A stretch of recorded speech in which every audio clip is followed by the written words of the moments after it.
The beer fuzz is made to measure everywhere in your brewing process. What we will look at now is some of the pitfalls that you might run into when looking at sampling, and more in regards to what you actually put into the instrument. So let's talk about sample error. Let's imagine this is a fermentation sample you've taken from your tank. There's a couple of factors that can go into why this sample is not representing what you actually have in your brew. We could split it into two categories. The first one is operator error, that's me. And the second part is design error. That's, for example, how you have built your tank and how you have commissioned your sampling valve. First one, operator error. I used to work in a brewery where we would get a lot of different results depending on who measured. We used a densitometer to measure our beer. Depending if it was me or somebody else who took the sample, it would sit out for a bit longer.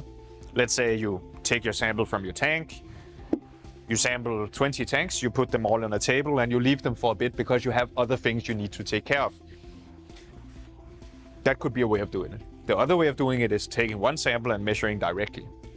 All of these factors go into actually influencing how your sample will turn out and what values you get. And this is quite interesting in that regard, so be aware of that. The second part, talking about tank design. In a tank, you have the assumption in general in a brewery that everything that is in there is homogeneous. Everything you take out is kind of the same. And that is actually not true. A lot of breweries will actually, when you take a sample, throw the first part out just to make sure that you don't get the gunk that will sit in the sample valve. And during a fermentation, for example, you'll have a lot of heat building up due to the fermentation process, and that will force the liquid upwards, and then you have a bit of cooling going on top, and that will force some of the liquid back down. So you have a pretty good circulation going on.